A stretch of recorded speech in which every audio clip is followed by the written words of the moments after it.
오늘 말씀은요, 비전을 향해서 나아가는 청년들, 고민하고 또 분투하지만은 그 가운데 때로는 낙심하기도 하고 또 어찌할 바를 모르는 청년들을 위해서 좀 기도하면서 말씀을 준비했습니다.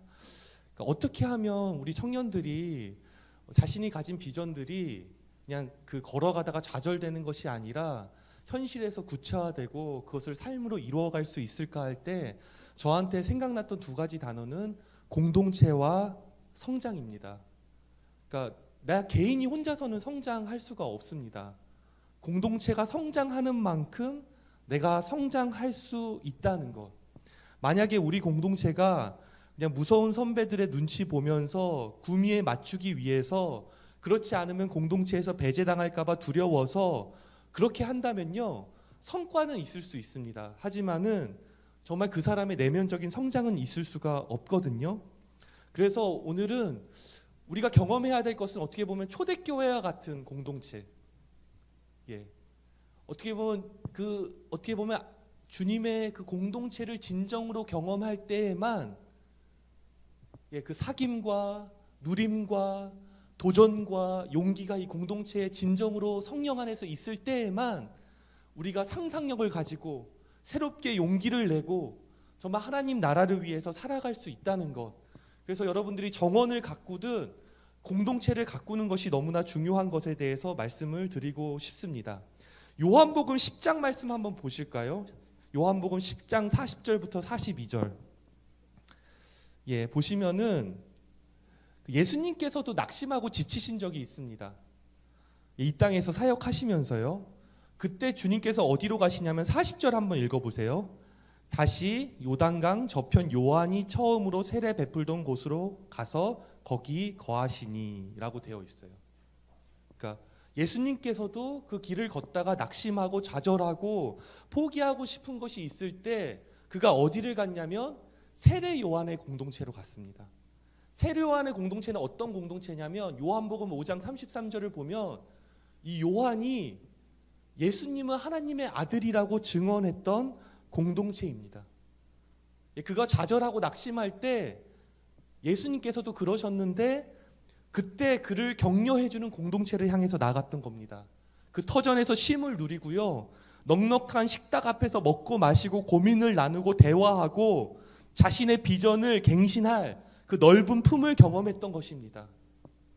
그러면서 다시 한번 그 핸드폰을 충전하듯이 다시 한번 충전을 하고 그렇게 되니까요, 다시 한번 주님의 자비하심을 맛보니 이젠 다시 한번 주님을 향해서 나아갈 수 있었던, 저는요 예수님께서 부활하신 제자들에게도 이러한 공동체를 선물해 주시기 원했다는 것을 믿습니다. 그래서 오늘 본문도요, 우리가 누굴 중심으로 보냐면 베드로를 중심으로 봐요. 베드로가 얼마나 멋있습니까? 예수님 나타나니까 막 뛰어서 막 헤엄쳐서 가고, 또 예수님이 보시면 그들에게 물고기를 좀 가져오라고 해요. 근데 그때 자기 혼자 딱 가서 그 153마리 빅 물고기입니다. 잘 읽어보시면 큰 물고기 153마리 끌어다가 예수님 앞에 놓고, 하지만 주님은 그 제자 한 명 한 명 모두에 대한 시선을 놓치지 않는 걸 볼 수가 있습니다. 그래서 제가 좀 세 번역으로 발견해 드렸죠. 그들이 올라왔을 때 예수님이 그들에게 말씀하셨다. 그들에게 빵을 주셨다. 이렇게 말씀하시는 본문을 여러분들이 새롭게 발견하시면 좋겠습니다. 근데 중요한 건 뭐냐면요, 첫 번째로는 예수님이 밤새도록 수고한 제자들, 배고픈 제자들을 위해서 부활하신 주님이 뭘 마련하셨냐면 풍성한 식탁을 마련하신 것을 볼 수가 있습니다. 그러니까 주님께서 세 번째 제자들과의 만남을 가지실 때요, 한번 생각해 보시기 바랍니다. 그 새벽 미명에 제자들을 만나기 위해서 우리가 부활하신 주님, 권능의 주님, 사단의 권세를 물리친 주님, 이런 주님에 대한 어떤 이미지가 있잖아요. 근데 오늘 요한복음에서는 이거는 요한복음의 결론입니다. 근데 그 요한복음의 결론은 뭐냐면 예수님께서 제자들을 위해 친히 식탁을 마련하셨다는 겁니다. 아마 아침에 빵도 사오셔야 됐을 거고 생선도 구하셨어야 됐을 거고, 여러분들 혹시 고기 구워 먹은 적 있어요? 이렇게 장작불에다? 없어요? 예, 그죠? 장작 한번 패보신 적 있어요? 캠핑 같은 거 하면 애들하고 이렇게 장작을 패더라고요. 예, 잘 안 패집니다. 그래서 그 장작을 패서 예, 어떻게 보면 따뜻한 음식을 먹이기 위한 그 예수님의 마음을 한번 느껴보시면 좋겠습니다. 저는 이런 상상도 해봤어요. 그 강가에서요, 불을 피우려면 쉽지가 않아요. 강한 강바람에도 불구하고 그 불을 피우기 위해 애쓰는 주님의 모습들. 이걸 보면서 저는 성도들을 어떻게 대해야 되는지, 청년들을 어떻게 대해야 되는지 새롭게 배우게 되었습니다. 이번에 셀에서 10만 원 산타를 여러분들 하셨잖아요. 그래서 지역사회를 섬기기 위해서 이렇게 10만 원을 받으셨잖아요. 근데 저는 이제 청년들을 보면서 좀 안타까웠어요. 어떤 마음이냐면, 야, 이거 가지고 그냥 밥 먹으면 되냐?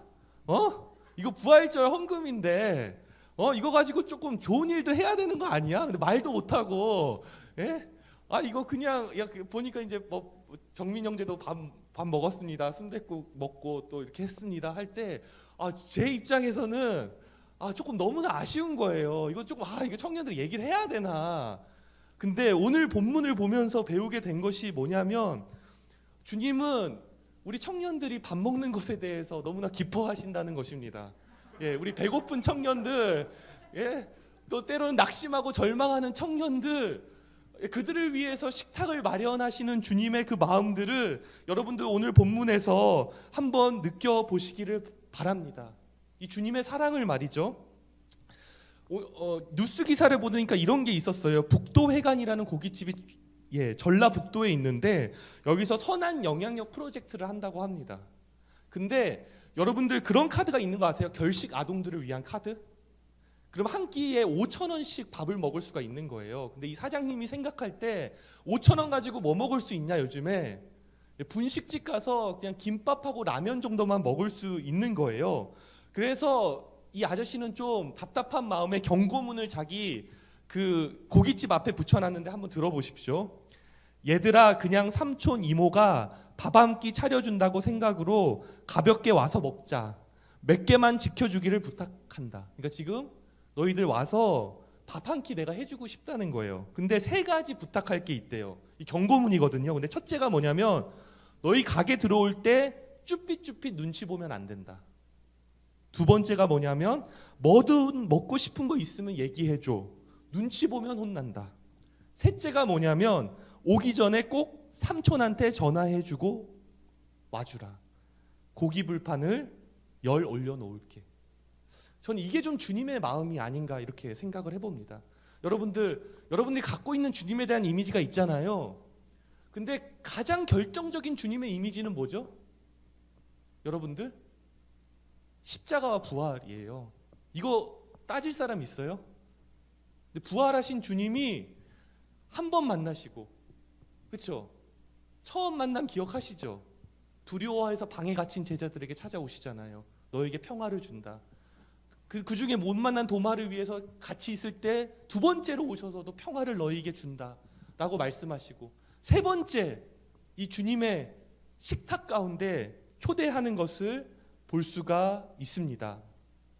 이러면서요 12절 말씀 같이 한번 읽어보겠습니다. 주님께서 뭐라고 말씀하시는지요? 같이 한번 읽어볼게요. 예수께서 이르시되 와서 조반을 먹으라 하시니 제자들이 주님이신 줄 아는 고로 당신이 누구냐 감히 묻는 자가 없더라 라고 얘기하고 있어요. 둘째요, 저는 제자들이 쭈삣쭈삣 됐을 것 같아요. 주님이 식탁을 차려놨지만 내가 감히 그 주님의 식탁에 참여할 만한 사람이 못 된다고 생각했을 것 같아요. 그러니까 주님은 그 식탁에 참여하라고 말씀하시는 거예요. 뭐라고 말씀하시죠? 와서 조반을 먹으라라고 말씀하시는 겁니다. 그래서 제자들이 아마 쭈삣쭈삣 그 모닥불을 중심으로 해서 식탁을 형겨해서 함께 모였던 이런 걸 볼 수가 있어요. 여러분들이 생각할 때 이런 식탁이 뭐 대단하냐 이렇게 말할 수 있을 것 같아요. 왜냐하면 대부분 집에서는요 식탁에서 별로 말이 없기 때문입니다. 그냥 아버지가 엄마가 밥 먹자 이러면 가족끼리 별말 없이 밥을 먹다가 한마디 말을 꺼내면 그게 또 잔소리가 돼가지고 잔소리 하다가 네? 우리나라 보편적 문화예요. 안 그러신 분들도 있을 텐데, 예, 그러다가 또 밥 먹고 나서 저녁에는 뭐 이렇게 뭐 차 마시면서 대화하고 이러긴 좀 그런 분들도 계실 겁니다만은 그냥 TV 켜놓고 보다가, 예, 그러다가 잠을 자기도 하는, 예, 저에게도 이런 저녁 식사가 많이 기억에 남거든요. 하지만 제가 이제 그 2달 반 그 유럽을 여행할 때 독일의 처제집에서 열흘 정도 묵었어요. 근데 그때 제가 얼마나 염치가 없었냐면 저와 함께 여행했던 친구 둘과 함께 처제의 집에 들어가서, 예, 같이 열흘 동안 생활을 하게 됐는데, 근데 그 처제가 이제 원래는 요리를 잘 못했거든요. 근데 이제 타지 생활을 하다 보니까 먹고 살아야 되니까 이제 요리 실력이 많이 늘었더라고요. 그래서 매번 저녁마다 저희가 이제 종교개혁지를 돌았는데, 예, 저녁마다 이렇게 밥을 차려줬는데 재밌는 건 그 저녁들이 너무나 기억에 남는 거예요. 예, 같이 식사를 하면서 대화를 하는데 뭐 이렇게 두렵거나 내가 숨겨야 되는 것이 아니라 지금까지 어떻게 살아왔는지에 대해서도 얘기하고, 또 차 마시면서 고민들도 얘기하고, 또 같이 신앙에 대해서도 얘기하면서 시간도 가는지 모르고 함께 사귐을 누렸던 것을 기억하거든요. 근데 예수님께서 와서 조반을 먹으라는 말씀은요, 어떻게 보면 기독교라는 것이, 교회라는 것이 가르칠 교회예요. 우리에게 가르침이 필요한 거고 훈계가 필요합니다만은 먼저 우리에게 사귐이 필요하다는 것을 말씀해 주시기 위한 것이 아닐까라는 것을 여러분들께 말씀을 한번 드리고 싶어요. 영생이라는 것, 그것은 어떻게 보면 사귐이 아닐까, 진정한 사귐, 하나님과 예수님의 사귐, 또 그 사귐에 참여하는 우리의 사귐이 아닐까. 그래서 여러분들 초대교회 때부터 식사의 자리는 너무나 중요했던 것을 볼 수가 있습니다. 사도행전 2장 46절 한번 찾아보시겠어요? 사도행전 2장 46절 한번 보시면은, 먼저 제가 한번 읽어볼게요. 날마다 마음을 같이하여 성전에 모이기를 힘쓰고 집에서 떡을 떼며 기쁨과 순전한 마음으로 음식을 먹고. 예, 여러분들 아마 셀리더들 다 아실 겁니다. 혹시 여러분들 셀 모임 할 때 정말 맛있는 음식을 푸짐하게 먹으면 그 먹는 것만 해도 마음이 열려서 서로 이렇게 편하게 얘기하는 걸 볼 수가 있는데요. 초대교회 때도 그렇게 함께, 예, 집에서 떡을 떼고 기쁜 마음으로 음식을 먹었다는 것을 이야기하고 싶습니다. 예, 그러니까 함께 밥 먹는다는 건요, 어느 정도 신뢰가 있어야 된다고 생각해요. 만약에 뭐 광민이랑 저랑 신뢰 관계가 없는데 제가 밥 먹자 하면은 광민이가 어떻게 하겠습니까? 예, 거부하겠죠, 그렇죠? 둘러대면서, 예, 좀 바쁜 일이 있으니까 다음에 먹자고 하는데 연락이 안 오겠죠. 예, 그렇죠. 또 어떤 예가 있냐면은 여러분들 소개팅 해보신 적 있은지 모르겠어요. 소개팅 하게 되면 여러분들 밥을 많이 못 먹게 돼요. 다이어트가 절로 되는 거를 볼 수가 있어요. 왜냐하면 아직 신뢰관계가 형성되지 않았기 때문에, 예, 여러분들 혹시 뭐 밥 먹다가 뭐가 입에 묻지 않았을까, 이빨에 뭐가 끼지 않았을까, 이런 생각들을 하면서 많이 못 먹게 되는 거죠. 근데요, 오늘 좀 소개해드리고 싶은 거는 유대인의 식탁에 대해서 한번 좀 소개를 해드리고 싶어요. 제가 예전에 교회를 좀 새롭게 하고 싶을 때 어떻게 한국 교회가 새로워질 수 있을까에 대해서 고민해 봤어요. 근데 가정이 새로워져야 되는 것이 아닌가라는 생각을 해봤어요. 원래 우리 선배 신앙인들은 가정이 중요하진 않았어요. 좀 가정을 포기하고 또 교회가 아름다워지도록 헌신을 했죠. 그래서 이렇게 아름다운 성전의 터전도 갖게 됐는데 우리는 좀 고민하는 것 같아요. 예, 가정을 어떻게 아름답게 꾸릴 수 있을까, 이것에 대해서 고민하게 되는데요. 그래서, 예, 예배 드리는 것도 참 중요한 것 같아요. 예, 만약에 뭐 식사하기 전에 예배를 드린다면 뭐 찬양도 하나 하는 거죠. 뭐 날마다 우리에게 양식을 주시는, 그다음 뭐죠? 은혜로우신 하나님 참 감사합니다. 이렇게 하고 누군가 성경 한 구절 읽고 아니면 식사 기도를 해도 참 의미 있는 식사가 될 줄로 믿어요. 근데 제가 발견한 건 뭐냐면 유대인들은 따로 어떤 의전을 만드는 것이 아니라 일상 자체를 거룩하게 바꾸려고 했어요. 예. 이해 가세요? 난 이게 제일 중요한 것 같아요. 오늘 설교한 것 중에 내가 제일 좀 하나님이 이렇게 영감을 주신 게, 물론 우리가 의식을 잘 치르는 거 중요해요. 예배의 순서대로 하는 것도 중요한데, 유대인들은 어떤 생각을 했냐면 식사 그 자체의 시간을 거룩하게 만들면 좋겠다.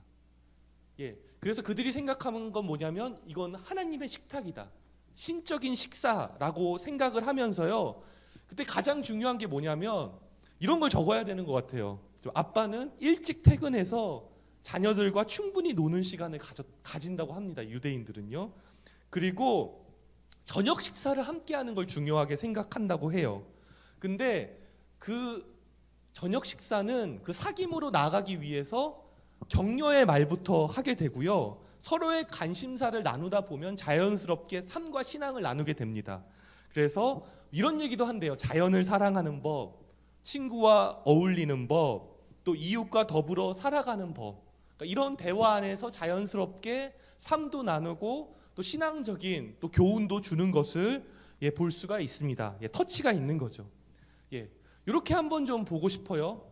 그러니까 우리도 우리의 가정이, 여러분 꾸려갈 가정이, 또 사귐이, 또 우리가 어떻게 하면 신적인 식탁이 될까, 하나님의 식탁이 될까, 우리의 일상을 어떻게 새롭게 할까, 이것을 우리가 좀 함께 고민해봤으면 하는데, 중요한 것은 이 사귐이라는 것이 참 중요하구나.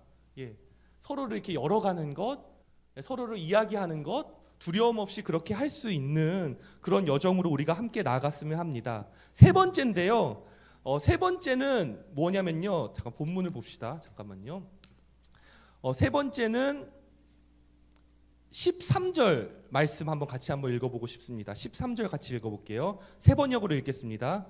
예수께서 가까이 오셔서 빵을 집어서 그들에게 주시고 이와 같이 생선도 주셨다라고 이야기하고 있습니다. 저는 첫 번째는 격려라고 생각을 해요. 푸짐한 식탁을 마련하시고, 두 번째는 그 식탁에 둘러앉는 사귐이 있다면, 세 번째는 저는 누림이라고 말씀을 드리고 싶습니다. 누림이 뭐냐면 주님께서 친히 음식을 들어서 제자들에게 나누어 주시고 그 음식을 먹는 제자들을 한번 상상해 보시면 좋겠습니다. 우리 북도 회관 사장님이 말씀하신 것처럼 뭐든 먹고 싶으면 이야기해, 눈치 보면 혼난다라고 주님이 말씀하시는데요. 중요한 건 주님께서 호스트시잖아요. 이 잔치의 주인이라고요. 잔치를 준비하면서도 직접 서빙하시는 주님이라는 걸 여러분 기억하시면 좋겠습니다.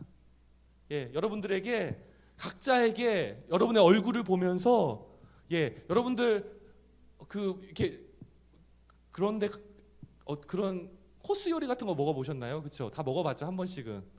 가면 그 서빙해 주시는 분이 그 반찬을 이렇게 또 조금씩 이렇게 또 나눠주고, 또 이렇게 보고 있다가 모자른 것 같으면은 또 가서 이렇게 채워주고, 이렇게 주님이 세심한 분이라는 걸 여러분들 오늘 말씀을 통해서 한번 보시면 좋겠습니다.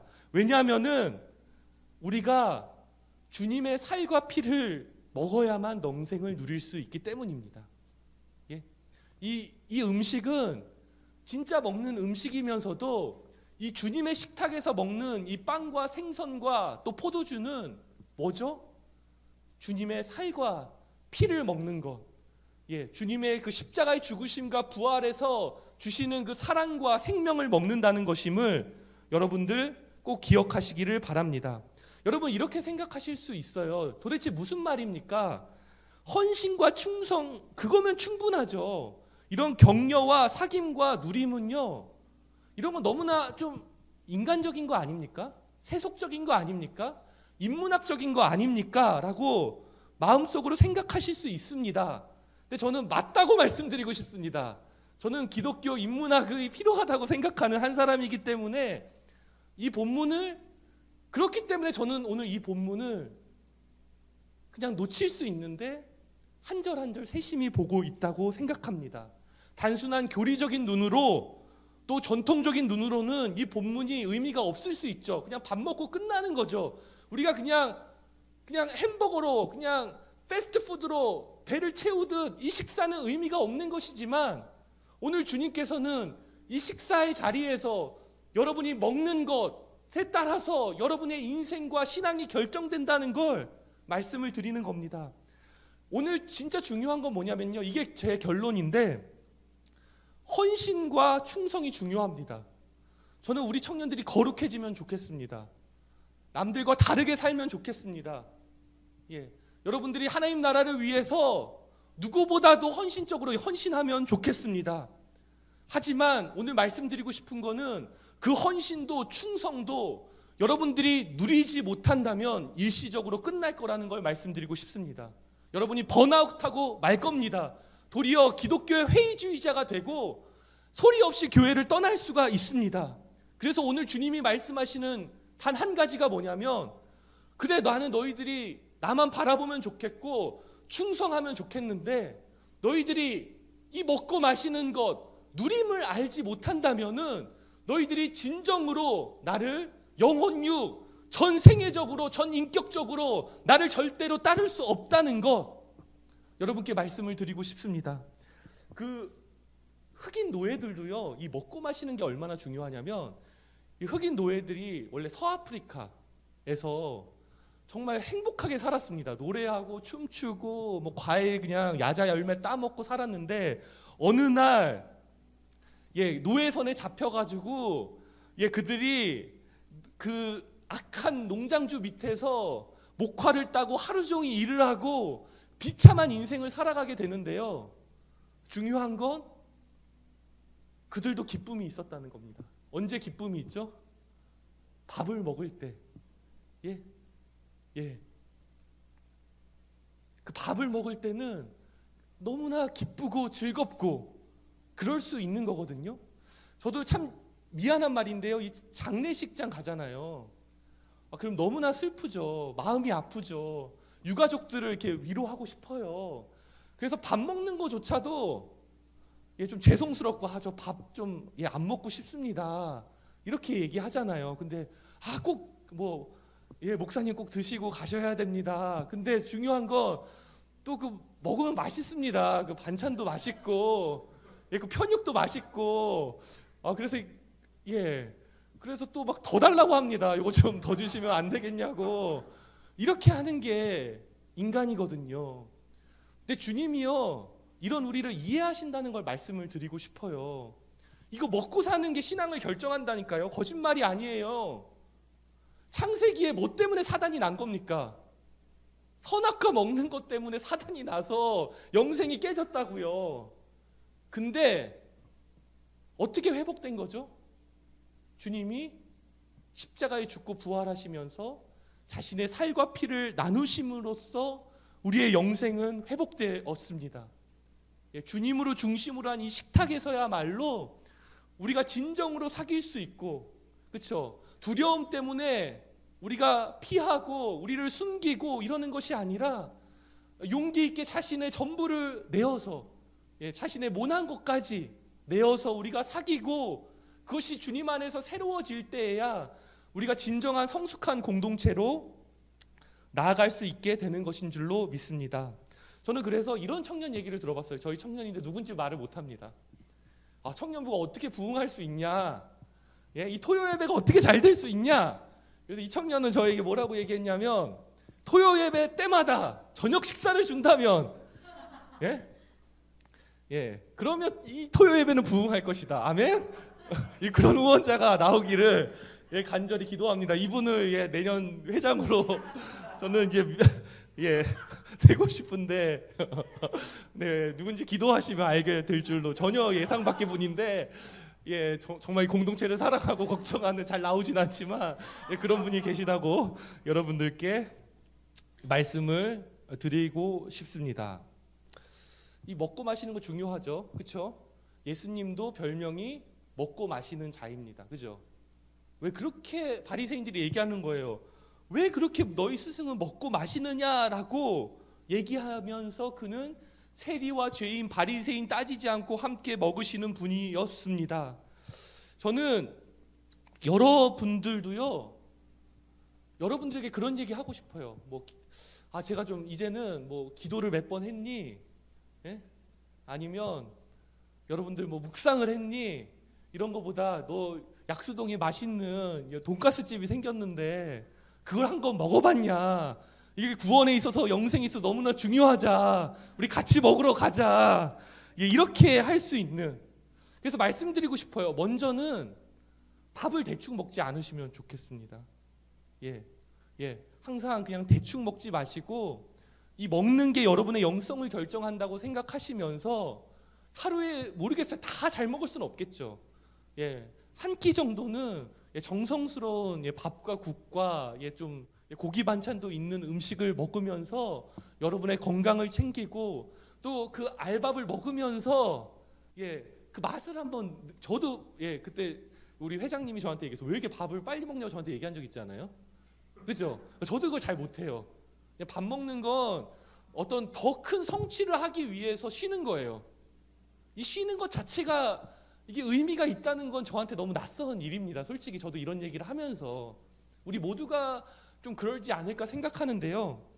하여튼 밥을 맛있게 드시면 좋겠고 오늘 이 본문이 저한테 의미 있는 거는 오늘 이 본문이 저를 완전히 바꾼 본문입니다. 그 얘기를 하면서 좀 마치고 싶어요. 제가 주님께 헌신할 수 있다고 생각을 했어요. 그래서 저는 정말 교회에서 살았습니다. 저도 맨날 교회 오고 정말 청년 1000명을 만드는 걸 위해서 정말 제 20대 전부를 안 한 직책이 없고 그렇게 했었는데 어느 날 번아웃이 됐거든요. 그리고 제가 이제는 육체적으로나 정신적으로 일할 수 없다고 생각하니까 제가 버림받았다는 생각을 많이 했어요. 하나님이 날 다시 사용하지 않을 거라는 생각을 했어요. 근데 다행히 좋은 친구들을 만났어요. 좋은 공동체를 만났어요. 그게 저랑 같이 이제 교회 했던 2명의 전도사였는데 그들이 저를 챙겨줬어요. 제가 막 묵상하다가 어느 날은 너무 힘든 거예요. 비참하고. 그럼 연락 안 하고 그 모임에 안 갔어요. 그러면 혼날 만도 한데 제가 형이에요. 나이도 많아요. 2살이. 근데 그 친구들이 저한테 전화해서 또 들어주고 또 친해지니까 좀 진짜 따끔한 훈계를 했거든요. 그 가장 깊은 제가 기억 남는 훈계가 제 동생인데 저한테 형은 기도할 때 집중력이 없는 것 같아. 이 얘기를 저는 이제 평생 잊을 수 없을 것 같아요. 그래서 기도하고 졸려다가도 진짜 내 집중을 해야지 이러는 제 자신을 볼 수가 있는데 그렇게 1년을 꾸준하게 매일 1시간씩 기도하는 그런 시간을 가졌을 때 이 본문을 마지막에 만났어요. 복음서를 거쳐서 이 본문을 만났는데 그러니까 저도 원초적인 인간이라고요. 원초적 본능이 있는 이 주님의 식탁에 참여했는데 어느 순간 주님을 잊고 제가 막 정신없이 먹었어요. 너무 배고팠어요. 배라도 채워야겠다. 막 너무 맛있게 먹는데 다 먹고 나다 보니까 기억이 났어요. 이거 주님의 식탁이구나. 주님이 함께 계시는구나. 좀 죄책감이 들었어요. 내가 이것밖에 안 되는 인간인가라고 생각을 했어요. 근데 조심스럽게 제가 눈을 들었는데 그때 주님께서 저를 따뜻한 시선으로 계속 바라보고 계셨어요. 그 시선이 흔들림이 없었어요. 오늘 찬양과 같이 한결 같았어요. 근데 중요한 건 저한테 그 이후로 예수님은 따뜻한 시선이라는 그 명제 하나가 저한테 하나의 신념이 됐어요. 그리고 저는 그 따뜻한 신념을 만났을 때 기꺼이 세속적인 물결을 따라 살아가는 것이 아니라 정말 전혀 다른 삶으로 그것이 물질적인 것 때로는 관계성이 깨지더라도 예수 그리스도께서 그곳에 계시기 때문에 그곳에 나아갈 수 있는 다음 주에 얘기할 겁니다. 그러니까 말씀드리고 싶은 건요. 예수님도 말씀드렸죠. 공동체가 필요했다. 그 공동체에서는 신적인 위로를 주고 소명을 재갱신하는 역할을 하는 겁니다. 근데 오늘은 위로를 얘기하는 겁니다. 이 따뜻한 눈빛 이것을 예고편인데요. 다음 주는 못하죠. 그렇죠? 다음 주는 못하고 다다음 주에 하고 싶은데 이 이후에 대화가 이루어집니다. 그렇죠? 이 식탁에서 베드로와 예수님의 깊은 소명의 재갱신에 대한 대화가 이루어지는데 여기까지 나아갈 수 있는 여러분들이 되시기를 주님의 이름으로 간절히 축원합니다. 우리 단 한 가지만 기억합시다. 예, 헌신과 충성이 중요합니다. 여러분들 그렇게 사시기를 주님의 이름으로 축원합니다. 아멘. 예, 안 하시는 분도 좀 반 정도 계시지만 사랑합니다. 예, 주님이 따뜻한 눈빛으로 바라보고 계십니다. 하지만 충성과 헌신이 존속 가능하기 위해서는 여러분들이 누림이 배우시기를 간절히 축원합니다. 예, 여러분 밥 먹는 것도 새로워지시기를 축원합니다. 그죠? 꼭꼭 씹어 드시기를 바랍니다. 그러면서도 주님의 말씀을 꼭 기억하시기 바랍니다. 내 살과 피를 먹지 아니하면 우리에겐 영생이 없다고 말씀하십니다. 우리가 함께 주님의 식탁에 매일마다 이 성찬에 참여하는 겁니다. 이 성찬이가 우리 성찬이가 아니라 거룩한 식사를 의미하는 겁니다. 예, 매일마다 거룩한 식탁에 참여하여서 주님의 위로와 또 소명의 제경신을 날마다 경험하는 나눔의 교회 귀한 청년부로 거듭나기를 주님의 이름으로 축원합니다.